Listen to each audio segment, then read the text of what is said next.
99.9 Punk World Radio FM. You guys already know what time it is. And right here, right now, we actually have Albany, New York's own. It's about to get girthy. We got Girth Control right here, live on the radio station airwaves. Guys, how is everything going out there in Albany? We're doing awesome, man. We're having a great time. We have a very light snow falling. It's like a snow globe. It's beautiful. I gotta say, I wish we'd have we down here in Ottawa would have a snow globe effect, but we have been snowing all day since about 8 in the morning. So I'm just sick of shoveling, man. I really miss that spring weather. Yeah. I don't blame you. The global warming will, the climate change, it'll make its way up there soon. We're getting milder winters. Not that we don't want to go there. Let's not even talk about that stuff. Sorry. But no, I know you guys are very busy individuals. So of course, I'm not going to take you away from your night, but I got to take you back to the very beginning of Girth Control. And I got to ask, how did you guys actually come together as one to form this amazing band? Because I do know you guys have been doing this for 10 plus years. Yeah. Well, these guys were in a band back in high school. You want to talk about that a little bit? Sure. We used to play in a ska punk band called Public Access. So we did that for a while. What was it between? Yes, just going back to, I started that band in 2001. So even before I knew Bob, we had that band going from like my sophomore year of high school, and met Bob a few years down the line. We did that band for 7 or 8 years. So till 2008 or so. Started another band after that called the Slaughterhouse Chorus, which is where we picked Mark up. So we're in like 2009 or 10 at this point. Yeah, and when we were trying to come up with names for the Slaughterhouse Chorus, which was it was a serious band. It wasn't ska or ska at all. It was kind of like a punk country band. And when we were trying to come up with names, I saw a billboard and it said Birth Control with a question mark with a hotline number to call. And I just saw it. I thought Girth Control, and that was the only good name that I came up with, but it wasn't the right fit for the Slaughterhouse Chorus. So I said, I'm going to hold on to that. One day I'm going to need it. And then around 2013, we needed it. Or 2014? 14, yeah. 2014, we our singer of our other bands, who's a very talented guy and can actually sing, he couldn't put as much time into the band anymore. So we decided, well, we're just going to start our own band. And since none of us can sing, we'll all sing. And we're going to call it Girth Control. And we were only going to play one show, but then we had so much fun that now we're coming up on, we just passed our 10-year anniversary. So we've put out like, how many songs? Like 69 songs, I think. Exactly 69 songs, yes. Something like that. We're aiming for 420 songs. I gotta say, just the fact that your guys' band name is Girth Control and you hit that 69 mark. Like, I love your guys' band. I really think you guys should make more music. But honestly, man, I just think you should just stay at that 69 mark. Yeah. I mean, just because it fits. Where we have to tap out. Yeah, yeah. Oh, we'll have to start playing more metal and get to 666. And also, it's really cool to actually know that technically, in a way, Girth Control is actually an incarnation of two bands actually coming together to actually form one mega band of girthiness. That's it, man. A super group of dudes who have been playing music together in other bands forever. Yeah. But we were never really tapping into our true selves fully in the other bands. I think this is our truest form. Mm-hmm. After all these years, you take yourself really seriously as a musician. You really want to try really hard, and then at a certain point, when we decided to kind of let go of the seriousness a little bit, it kind of gave us freedom to really express ourselves. I think, Yeah. And we're just dumb. We're dumb people. That's what we realize. So we don't really have anything that we're expressing ourselves to our fullest ability. It's just we're just not smart. And also, November 4th of 2017, you guys actually released a phenomenal 12-track album titled What Got You Stoked in the First Place. My apologies. Okay. What is the story and inspiration actually behind this phenomenal album? Well, we the the name of the album and then the song, "What Got You Stoked" in the first place. It's kind of like you consider that like our what's it called, like an ethos or something? Is that Yeah. that's a fancy It's our word for mission. It's our our mission mission statement. statement. Yeah. The whole point of the band is to kind of get back in touch with the the youthful confidence and the belief in yourself, belief in creating music and remembering the things that make you happy in life And I as you think just like that excitement of going to like your first show when you're yeah 14 or 15. yeah what Like got you that's what we were so always trying to get back to. So yeah, what got you stoked in the first place is where we're trying to go, what Girth always Control is. that's our always mission what we're trying statement. to get Always back remember. To. Yep. And we recorded that in my old basement because we used to throw shows in the basement and get a keg and a couple 24 cut pizzas and just have parties with our friends. And so we decided, well, we've written like 10 perfect, amazing, great songs, and we like playing them at shows with our friends, so we might as well just record it in the basement. So, but I think we're going to work on some better updated recordings for hopefully for the 10-year anniversary. I'm going to put it out there now. So now we have to do it. It's on record now.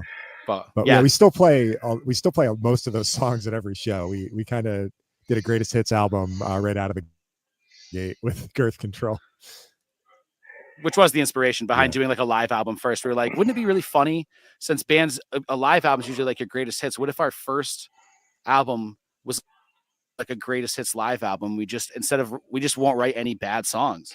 Like how hard could that be? But then we actually pulled it off, Yeah. And speaking of what got you stoked in the first place, I have to ask you, each and every one of you guys, what actually got you guys stoked in the first place? What's that one show that one concert you went to that really got you hooked on ska or punk rock? Great question. That's a great question. I think, man, I probably could list off 10 different shows, but there was this venue in Albany that we all used to go to called Valentine's. And I know I caught the tail end of when you could still smoke cigarettes inside. And I'll never forget talking my parents into letting me go to a show down there. I think my first show at Valentine's was our friend's band, Mr. Wednesday, I think was opening up for Catch 22 at Valentine's. And I'll never forget going home that night, my dad picking me up, being like, you just reek like yeah. And I was like, yeah, I don't. Well, I might have drank a little that night, but I didn't smoke. But I just reeked like it. But it was packed. It was a sweaty club. The fucking band ripped, and everyone was in the circle pit, just having a good time. And that's one that sticks out in my memory for sure. Yeah, I have a very similar story. Same club, Valentine's, Albany, New York. A couple years before Bob, because I'm a few years older than him. You could definitely still smoke inside. I was 13 or 14, and I saw AFI at this maybe 200 person room, and it was packed with. If you could fit 200 people, there were 300 in the room. It was ridiculous. So also with Catch 22, that's the common denominator. They played Albany all the time. So Catch 22 at the time was like my favorite band. I didn't really know who AFI was. I didn't care that much. I had bought The Art of Drowning like the week before and got really stoked about it. And AFI blew my mind. So it was AFI, Catch 22, and Beretta, who was a great underrated band, and Downfall, who were an awesome Albany band that turned into After the Fall. Did you buy your first pleather pants and mesh shirt after that? It changed my whole life, man. Changed its whole fashion, everything about it. And, similarly, I remember I was wearing an Operation Ivy shirt that had like a white print on a black shirt, that sort of classic one. And there was so much cigarette ash like in the air and everything that I came home and the whole shirt was just black. That's awesome, dude. For me, my first couple experiences, I actually just talked about this on stage the other night because it just came flooding back to me. The first time I ever went to a club, and it's my first ever concert that I ever went to, at least small concert. And it was my uncle's Judas Priest tribute band was playing at a place called Saratoga Winners. And it was like, I could just tell like, oh, this is the kind of place I want to hang out with and hang out in. And I went to the bathroom and there was this dude who was like hammered drunk and he was wearing American flag like MC Hammer pants. And I was like, this is the kind of people that I think that these are the kind of people that I belong with, you know? And then it was only a couple weeks later, I went to Northern Lights to go see Dropkick Murphys, and Sick of It All was opening, who I had heard. That was a good one. Yeah. I had heard a little bit. And at that time I was, you know, like 12 years old. So I was still like in my transition period between like, I still listened to like a lot of like new metal stuff and like all that kind of stuff, and then getting into punk. So I show up at this Sick of It All show wearing my Slipknot t-shirt, and all of a sudden this giant circle pit opens up around me, and I'm just a 12-year-old kid standing there in a Slipknot t-shirt, and it was the scariest thing that I've ever experienced. And I remember watching someone get drop kicked in the chest at that show. Dude, I'm so glad it wasn't me. Like, I could have literally died. That was too much at the time. I was not ready for Sick of It All when I was 14. I just wasn't there yet. I don't know if that got me stoned. That got me scared. Yeah. There was like a danger to it that I think was part of the fun. Yeah, of course. I wanted to make sure I never really felt that way again, I guess. Yeah. But you know what? The main thing is you actually were man enough to stay. I mean, some people would see a person get drop kicked right in the chest and be like, you know what? Fuck the shit. I'm out. I'm gonna go stand. I'm gonna go stand at the back where the sound guys are. You know. But the fact is, you stood there, you banded up, and you're like, I'm staying. Yeah. Now that's fucking punk rock, man. We're the 14th toughest band in Albany, New York. I think we were voted the 14th toughest band in Albany. That was the day you got girthy, man. That was the day the girth was showing. Yeah, exactly. Yes. But also as well, one of my favorite songs that you guys actually put out, and I have to bring this up because the artwork is superb, the name is superb, and it was actually dropped October 30th, 2019, and it was Zombies Stole My 40. I just got to talk about this song, man, because this is my personal favorite Girth Control song, man. Tell us a bit more about this phenomenal track. Oh. Well, that's all AFI, man. That's our AFI that's our tribute showing. That's our tribute to AFI. Have you seen the video? Did you watch the video? I have, yeah.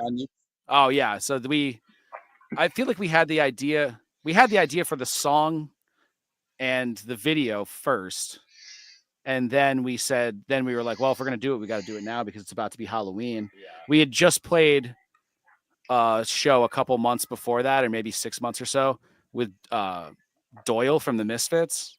So I think that's really what kicked us into overdrive, because we were like, we didn't belong on that show. It was nuts for us to be on that show, because stylistically, like, we're so goofy and ska and dumb, and like it was really fun. But it was just funny to see such a character like that. I think it made us really. So we decided, okay, we're gonna go for this horror punk. We were in the horror punk mindset, and Zombies Stole My 40 had been kicking around for a while. And we said, damn it, we're gonna do it. We're gonna write it. Yep. Yeah, and that was our first video too. We did that video ourselves, and we just set up my camera. We just came up with some funny ideas. Yeah, we just stripped off Total Immortal. Yeah, the video from AFI, and I think we nailed it.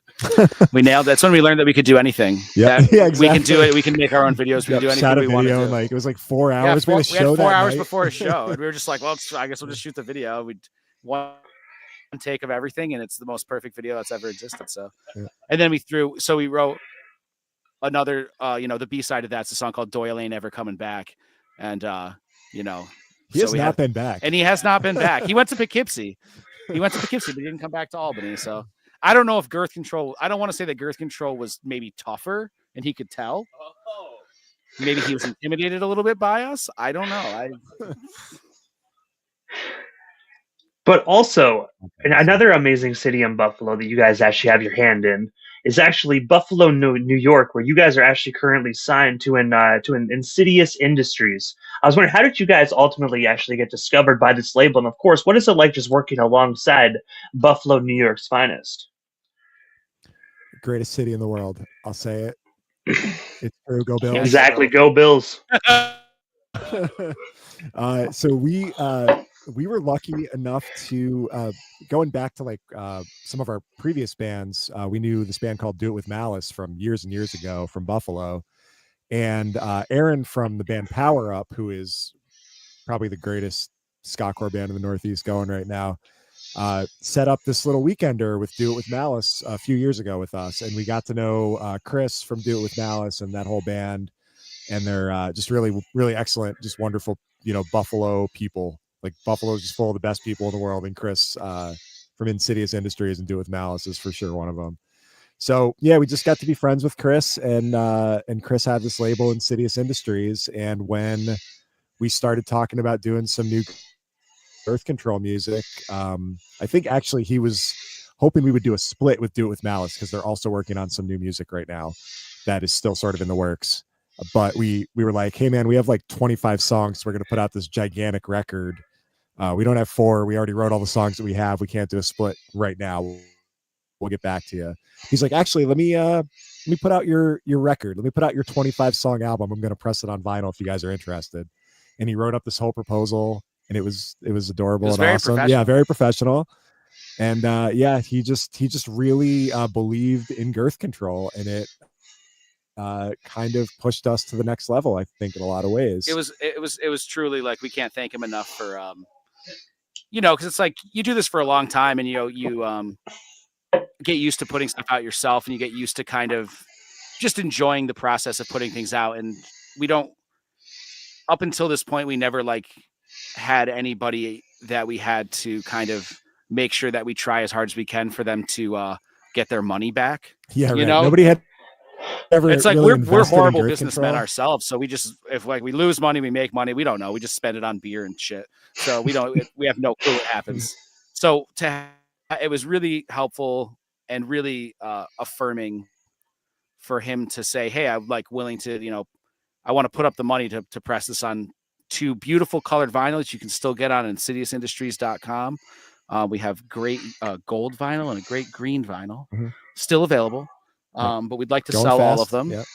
And it really was, it's been a very pleasant experience. And it was super helpful for us to, we obviously aren't going to take Girth Control too seriously, but to at least make sure that we weren't fucking Chris over, I think was our main motivation. Yeah. Like we want Chris to make his money back on the record, and we wanted to promote it and kind of go as hard as we could with it. And I think that really pushed us to believe in it more than we even did. So I think we made a better record, and we made a bunch of videos for it. And it's been an awesome year. Like last year we decided to go all in on Girth Control for the first time ever. We've always had like different side bands, and this was the first year that we went whole hog on Girth Control, and it's been great. And I think we really have Chris to thank for the confidence to do that, at Insidious Industries for believing in us and backing us up on this whole crazy thing we do. And also on March 1st of 2024, I do know you briefly kind of just mentioned the album that you released on Insidious Industries, but that's a 25-track album titled Life is Too Short for Girth Control. I was wondering if you can actually just tell us a bit more about this particular release. And of course, are there actually any hard copies available to be purchased of this? Because I would love to get my hands on a double disc copy of this CD. Yeah, the original concept was to make remember those thick CD cases, the 2 CD. That was how we were gonna put it out, because we could do that cheaper than pressing vinyl. When it came time to press it to vinyl, it was actually short enough to fit on 1 record. And vinyl's too expensive, so we were like, okay, we can just put it on 1 record. It was like pushing the limits of what could fit on 1 record, but we did it. We fit a double LP on 1 record. On 1 record. What's still a double LP, damn it. Yeah. It's an economic decision. We're trying to save the consumer money at the end of the day. The consumer, the label. Yeah. We're trying to conserve the wax. You know what I mean? Yeah. You're trying to conserve the environment. Exactly. Yeah, that's what it's all about. Yeah. But no, man, we just had this, like our first album was a live album. Our second full length was a 14-song, 8-minute 7-inch called Shorter, Faster, Dumber, that we thought was a good idea at the time. And then we realized it was a lot of work for 8 minutes of music. And it's great. We still love it. But I think in keeping with the spirit of like I feel like a lot of the things we do, it's like, wouldn't it be funny if, and that's like how we ended up with, wouldn't it be funny if instead of putting out a normal length record ever or a normal record at all, we put out a double LP with 25 songs on it. So that was the original inspiration from it. Was like, what's our like American Idiot? What's our Use Your Illusion? What's our Hypnotize and Mesmerize by System of a Down? What's, you know, all these great double LPs, Load and Reload, you know? Yeah. So that was the inspiration, was just to push the limits of what it meant to be Girth Control. You know, it's like we got ska punk songs, we got kind of more like garagey songs, a little more like hardcore songs, and all these different things. And we just wanted to present this template in which you can never know what we're going to do next, and you can never expect anything but, you know, we're trying our best and we're having a good time, and we have no fucking clue. We don't know what we're going to do. You don't know what we're going to do. And it's going to be, and we're going to have fun doing it. So, yeah. So that was the main idea. Like how hard can we go? Yep. And speaking of not knowing what you guys are going to do, I might not know everything, but the one thing I do know, that Saturday, February 8th, you guys will be taking the stage at the New England Ska Summit. I was wondering if you can actually tell us a bit more about this up-and-coming show, and of course, where can we actually snag ourselves some tickets to come on out and get girthy? Oh, man.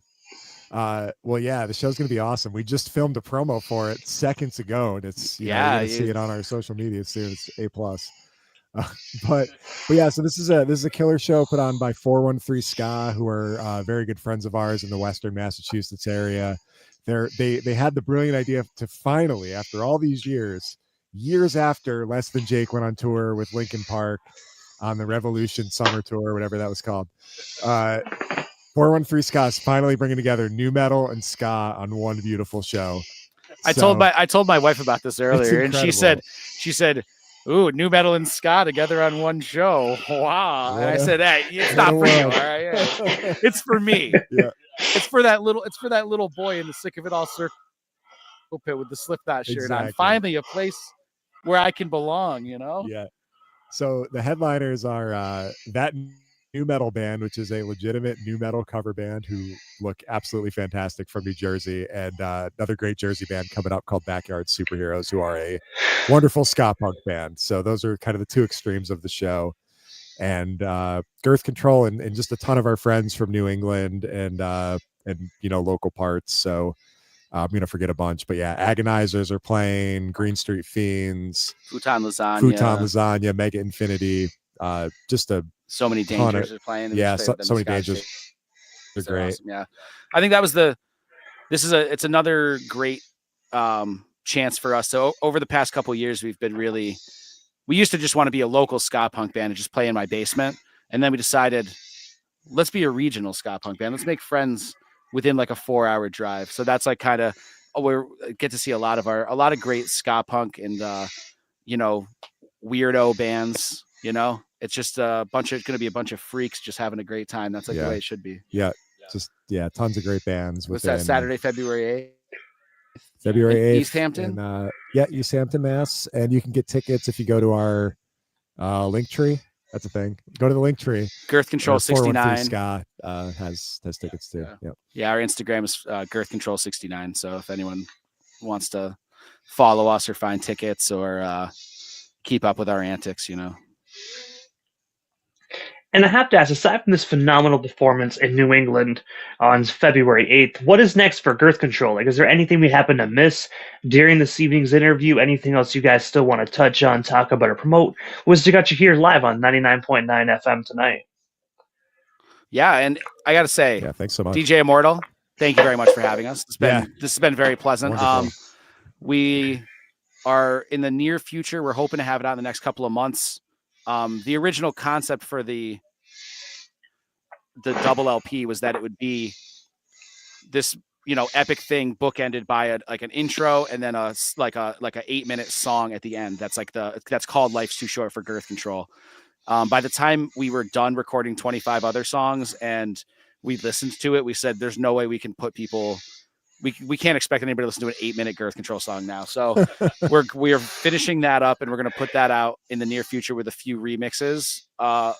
So that's going to be Life's Too Short Part 2. That should be out in the near future. We got a few shows coming up this year. This Is Not Croydon in April is very exciting. So that's just this killer festival that we are lucky enough to be on the bill for. So the day that we're playing with Planet Smashers, Big D and the Kids Table, Bucko 9, Brunavit. And that's like in Philly, right? In Philadelphia, yeah. So just this amazing festival. We're really stoked to be playing. A lot of bands that got us stoked in the first place and continue to keep us stoked forever. Can't believe that we get to do stuff like this. It's wild. Yeah, that will be back out to Western Mass in July to play with Catch 22. Yeah, I think that's still under wraps, but we won't tell you any more about that. It's to pay attention. Keep an eye on stuff. Everybody that was just listening to that, you were hearing things you did not hear what you just heard. Like I don't even know. I think we went completely black for a minute. Yeah, like I think audio got rough. Yeah. We were hacked. But yeah, also really hoping to get to Canada later this year. We've made some good friends, so hoping to make our way up your way, DJ Immortal, one of these months. So maybe fall. Hey, well, I got to say the Great White North needs to get a little bit of girth up in here. So definitely, I highly suggest that Girth Control needs to slide on up to the Great White North of Canada. Most definitely. Our red hot, tasty ska punk jams will cut through the blizzards and cut through all the icebergs up there. I assume everything's an iceberg. That's But also as well, guys, I know you just recently actually dropped your Instagram handle a few moments ago, but for individuals that are just discovering Girth Control here tonight, how can we go about following you not only on Instagram, but across all other social media platforms if they're not already doing so? Yeah, we're on Facebook, Instagram, YouTube, Girth Control. Yeah, Girth Control 69 in most of the places. YouTube, YouTube and Instagram. Bandcamp. You can go on Bandcamp and you can download stuff, listen to stuff, buy some shirts. We have I would say at least 2 to 4 designs that I would say are the greatest merch designs of any band in history. Yeah, all on the Bandcamp. All on our Bandcamp, so you can order. We'll ship to Canada, right, Jay? Yeah, I'll ship to Canada. Jay will ship to Canada. Yeah, it costs a little extra, which is unfortunate, but shipping to Canada is ridiculous, man. Yeah, it's too bad. Well, yeah. Don't tell the border we're coming when we're coming. Yeah. Don't tip them off. Yeah. Yeah, looking. But I gotta some fries and gravy up there soon. Oh man, we'll definitely get some cheese curd on that for you guys. Get you some old fashioned Canadian poutine. Yeah. But I got to say, first and foremost, guys, thank you so much for giving not only myself, but the radio station Airways a bit of your time. It was such an honor speaking to Albany, New York's finest tonight. Hopefully down the line we can make this happen again sometime soon. But for now, definitely have yourselves a phenomenal night and, of course, a kick-ass week as well. Thank you so much. Thanks so much. It's a pleasure. Keep kicking ass. Keep doing what you're doing. You know what I mean? Spreading the gospel of punk rock and having fun and just enjoying life. That's what it's all about. So thanks for having us, and thanks for getting people stoked up there in Canada. We appreciate it, man. Hey, you're most certainly welcome, guys. I'm going to tell you, like I tell everyone else, I ain't going to stop until my casket drops. And I like to think that I got a lot of years left. Knock on wood. Don't want to jinx it, but yeah, if you're DJ Immortal, your casket will never drop. You're fucking immortal, dude. That's what I like to think. So we'll see how immortal I really am with this name. But like I told you, no matter what, I'm keeping it punk rock until the end. So let's get it. Hell yeah. But most definitely, guys, thank you so much again. And we'll definitely shall talk again soon. Thank you so much again, guys.